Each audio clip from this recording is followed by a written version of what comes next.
What's going on, everybody? Welcome back to another episode of the Nerd Gen Report. I'm your host, Pablo, and joining me, as always, is Mr. Brian Schultz. We wanted to do a special episode on the 20th anniversary of Batman Begins, a movie that when the trailer came out, I had no idea what it was until he opened up that cabinet. And was like, what the hell is this? In an excited, like, I was giddy when I saw that. And Christian Bale always being, after seeing one of my favorite movies, what was it? American Psycho? Nah. Equilibrium. Yes. After seeing Equilibrium. I think I saw that movie in the theaters. And Taye Diggs, one move. Yeah, one move. Mine in uniform, cleric. By the way, before we got to talk. That is one of my favorite final fights because everything about it suggests they're going to have some kind of epic duel. And when he dispatches him in 2 seconds, spoiler alert, that is one of my favorite, like, just sort of not twists, but sort of plot subversions of like, nah, when we were scrimmaging, I was playing with you the whole time. Yeah. I don't know if you noticed that scene when there's an overhead shot, you see Taye Diggs' face on the ground. I don't know if you ever saw that. His actual face is on the ground. That's yes. Well done for 2002. Check it out. Check it out. It seemed like it was a paper thing. It was crazy. It was funny. But ever since seeing that movie, I said this guy would be a great Batman. And when I saw that trailer, I was like, oh snap. And then it was being done by Chris Nolan. I was like, oh snap, this is gonna be serious. And not to say that Joe Schumacher, it was Joe Schumacher, who was Tim Burton. Not to say that his wasn't serious, but it was more out there. And I enjoyed it because of it. 20 years later, man, that movie, when it comes on, I still tune in to see those Batman moments. What are your thoughts, Brian, on 20 years of Batman Begins and what it means for the genre and for Batman in live action movies? It is the superhero movie, to my mind, that has aged the best. That's my take. And what I mean by that is I think it becomes more important and I think it becomes better as the years go by. And its relevance to everything we have now in superhero culture cannot be understated. And I think when you look at who was in it and how it was made now, it seems self-evident. But if you think about where we were in 2003, 2004, when this movie's getting made, I don't know that type of thing happens anymore. And what I mean by that is we always talked about Batman is the number one draft pick of characters in IP. It's not even debatable. There's no studio executive on the planet that would leave him on the board if they had a chance to draft him. But when this movie was made, they had made a mess of the character. Like Batman and Robin had effectively ended the relevance of this character on the big screen. And it is so funny to look at the what ifs. There's the talk of, I think Joss Whedon submitted a treatment for a reboot that was rejected. There was talk of Wolfgang Peterson, who did Air Force One and Das Boot, wanted to do Batman versus Superman Public Enemies. Like there's been like all these different things that were kicked around to try to resurrect this franchise. And I'm reminded of a line from, not to mention the fact that Joel Schumacher, they did a workup for a third Batman in his trilogy of Forever, Batman and Robin, and I think it was going to be called Batman Unchained, and it never got made because Batman and Robin failed at the box office. But I'm reminded of a line in The Dark Knight where Alfred is telling Bruce about the criminals, where he says, you know, in their desperation, they turned to a man they didn't truly understand. And I kind of feel like that's how Christopher Nolan got this job. Like, he was kind of like an indie small film director. He had done Memento, he had done Insomnia, but WB was desperate. And in their desperation, they turned to a guy who really doesn't fit the profile. of big IP and doesn't fit the profile of Batman. But they trusted him with $150 million in 2003 money. And he delivered this, which changed the genre forever and changed his career forever and changed Christian Bale's career forever. And that's why I've said it on this show before. It's a movie that made a little under 400 million back in the day. So it was barely profitable. But it is absolutely, in every sense of the word, a $1 billion plus blockbuster. That is what it is. If you released it now, think about it. If you released now a film by Christopher Nolan starring Christian Bale, Batman Begins. More money, more money, more money. Right? And you went on the street and said, this is the project I got. This is my point. It's an automatic $1 billion, $1.5 billion. You pick your number for what that's going to hit. But back then, it's like everyone doubted it. Nobody had hype. To your point, you're watching the trailer. You're like, whoa, it's a new Batman movie, right? Like, nobody knew. Yeah. It's improbable how good this turned out to be. Yeah. And I love this movie because of the Batman moments in it. My favorite scene when I watch it is him sneaking up behind Gary Oldman in his office, yo. That is quintessential. I mean, we've talked about Batman live action haven't been done like the way the comic book Batman is, right? But there were moments in that movie that reminded you of what Batman is and how he sort of communicates and talks and saying things like, "You're only one, now we're two." Yo, when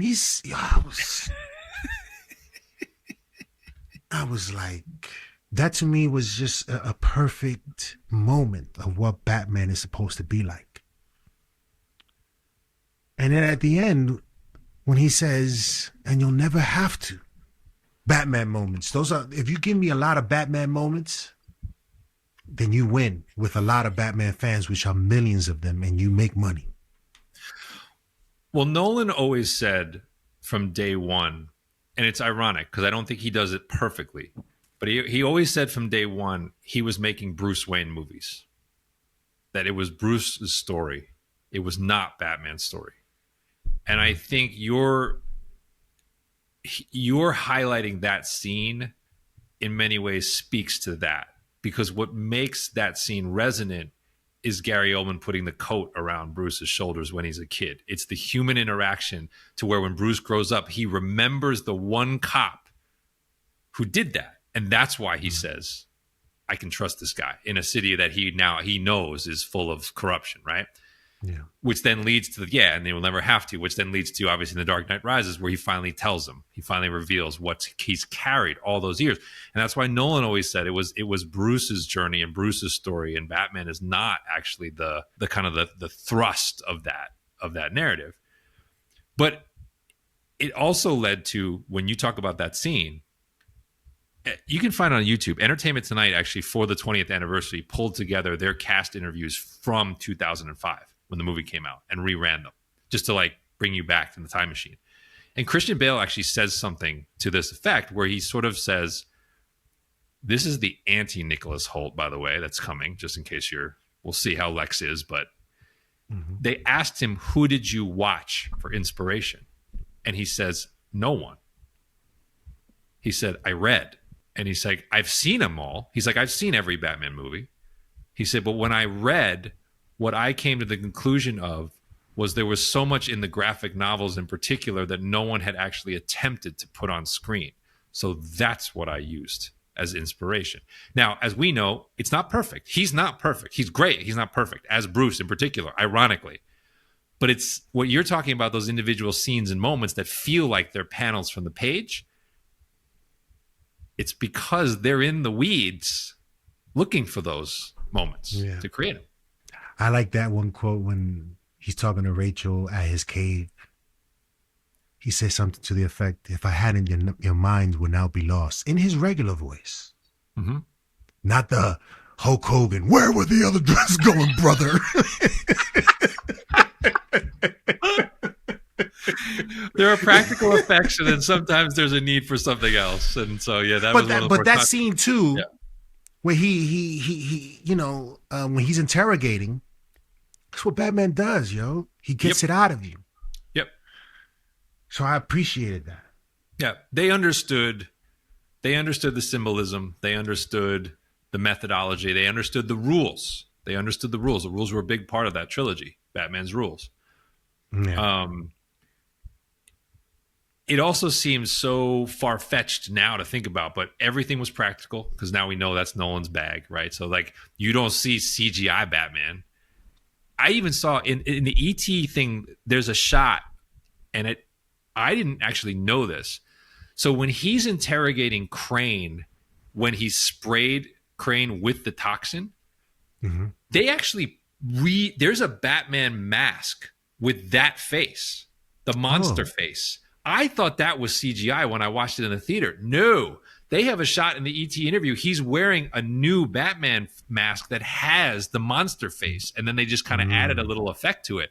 This Chris Nolan builds stuff, man. Even back like 20 years ago, that's how he does it. So that was controversial. The biggest controversy, though, is Batman doesn't appear for the first hour of the movie.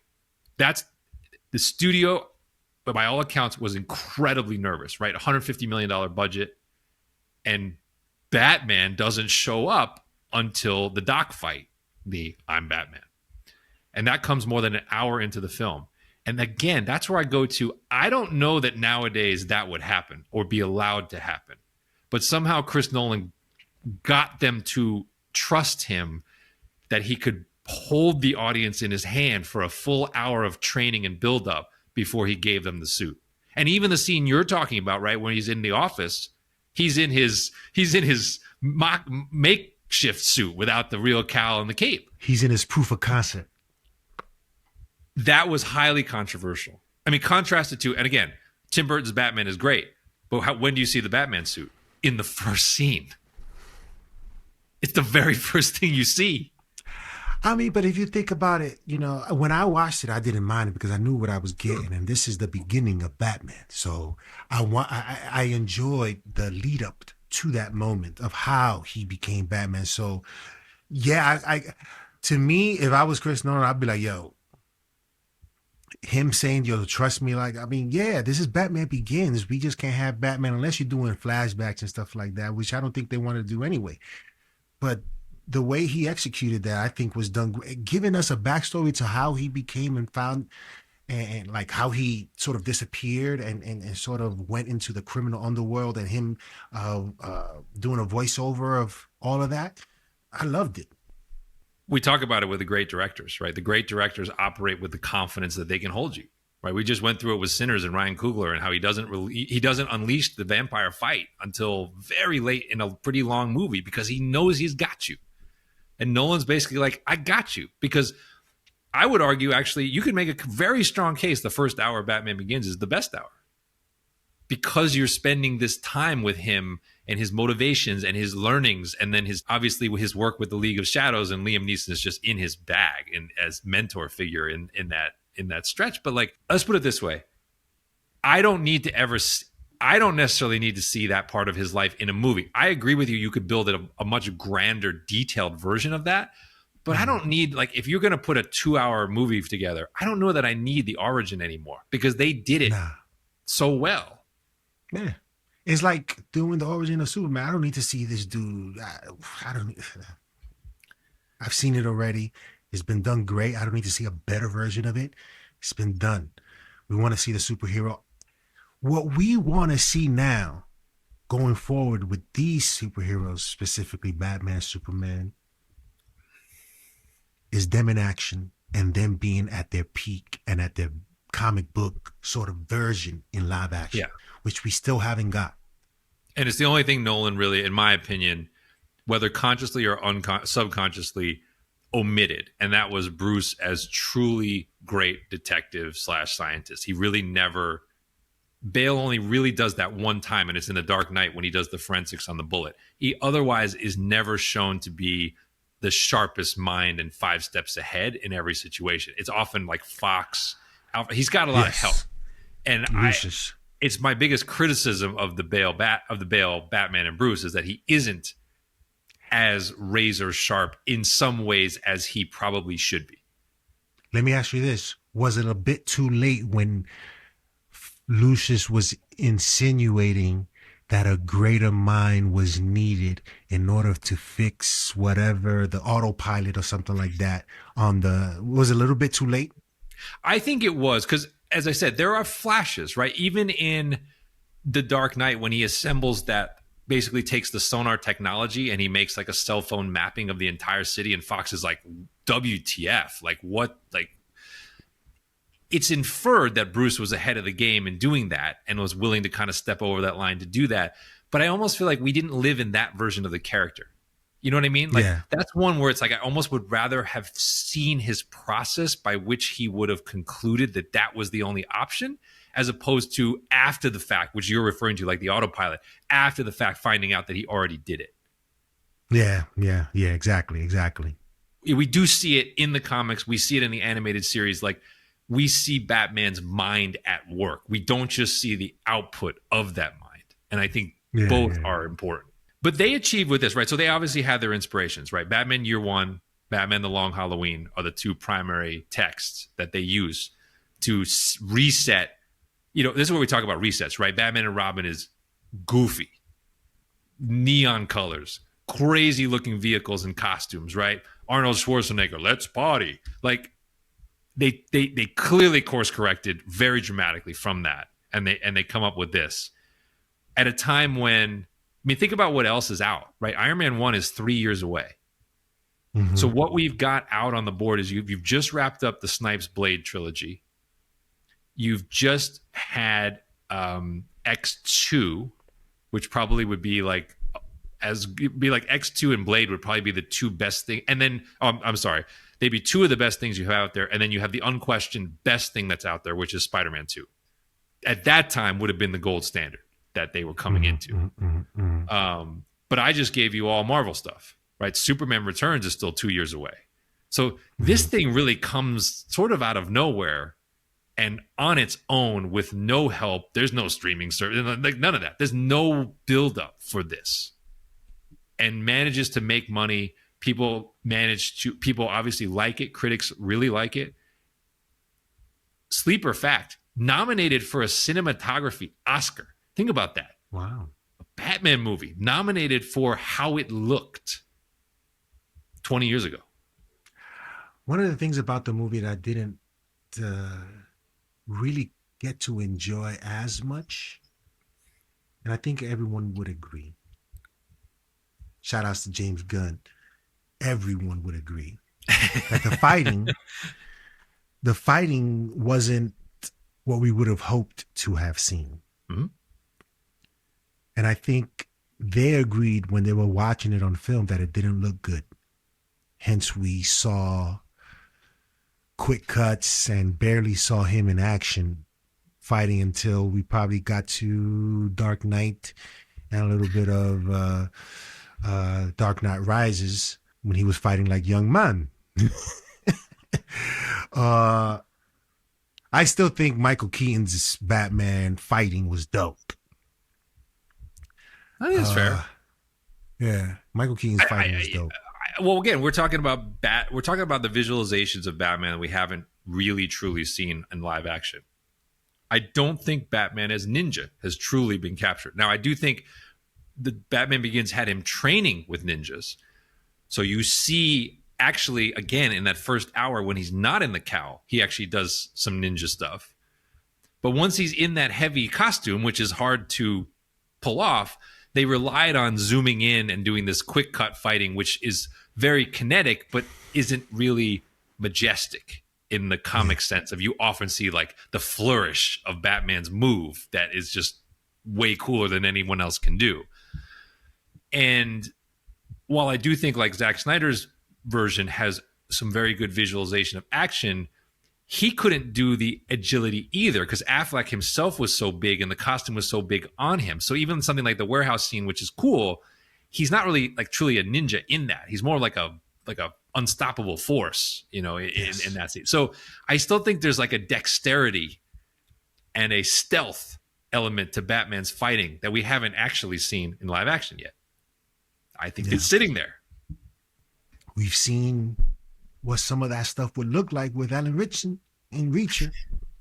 But Although we haven't seen the ninja part of him though. I mean, we've seen the detective side, we've seen some physicality, but I mean, he's so big in that series. He's not designed to be. Yeah, I mean, Batman's got a whiff of Bruce Lee to him. Like that's not, that's hard to do, especially in that suit. So yeah. What else about Batman Begins? I would say was dope.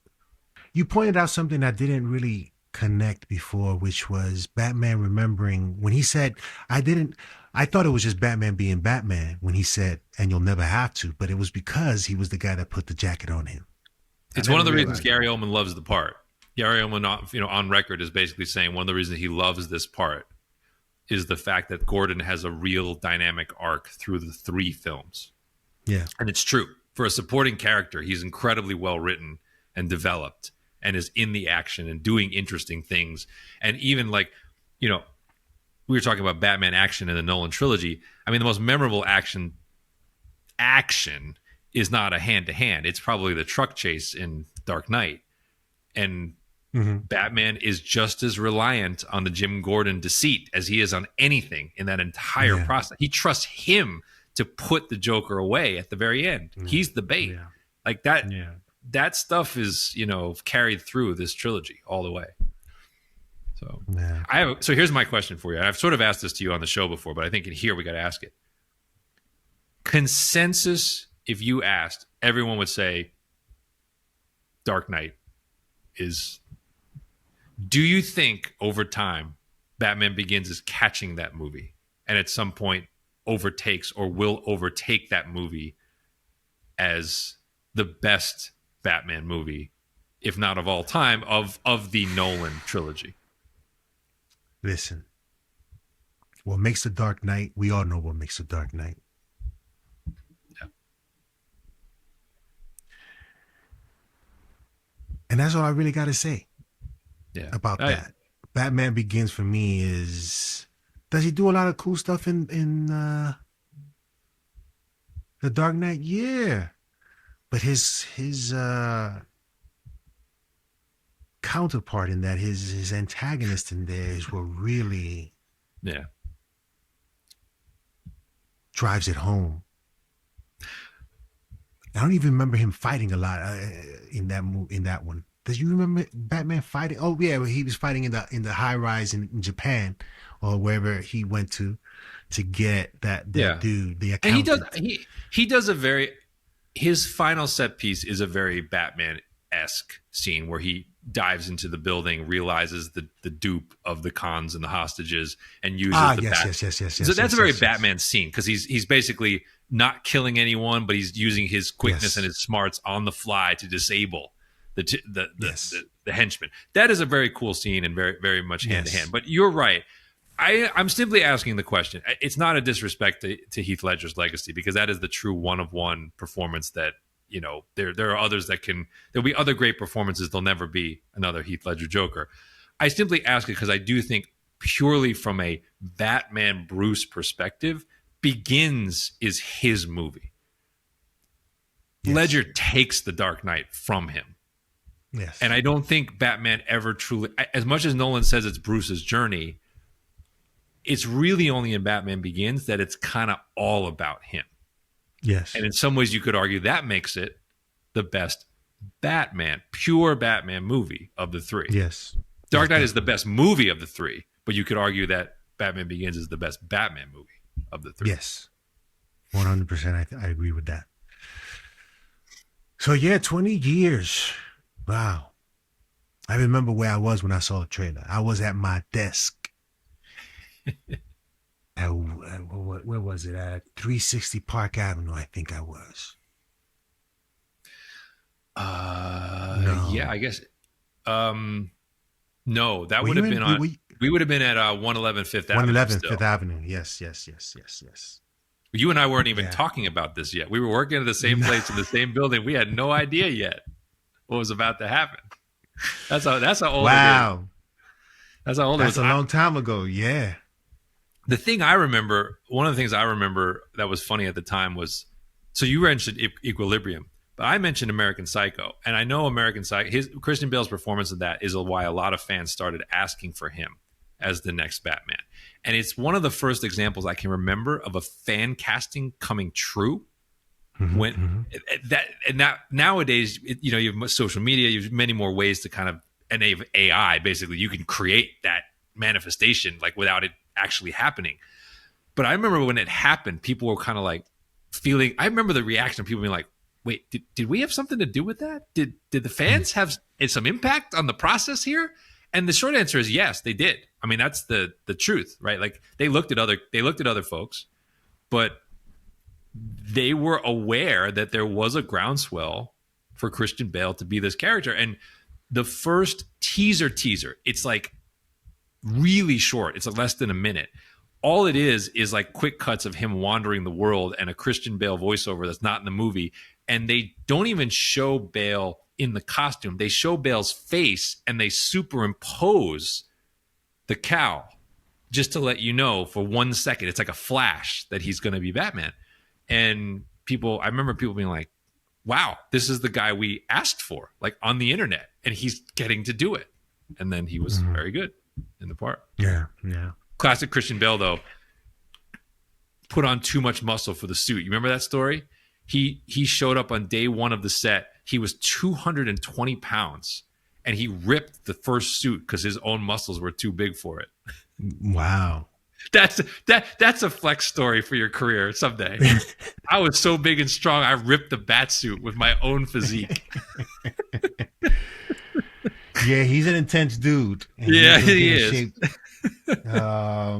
But yeah, man, Batman Begins is certainly a classic, and it's very rewatchable. It is very rewatchable. Oh yeah. Let us know in the comment section below what's your memories of watching the Batman Begins for the first time. What are your favorite moments? Hit that like and subscribe. Let us know what you think, and we'll see you next time on the Nerd Gen Report.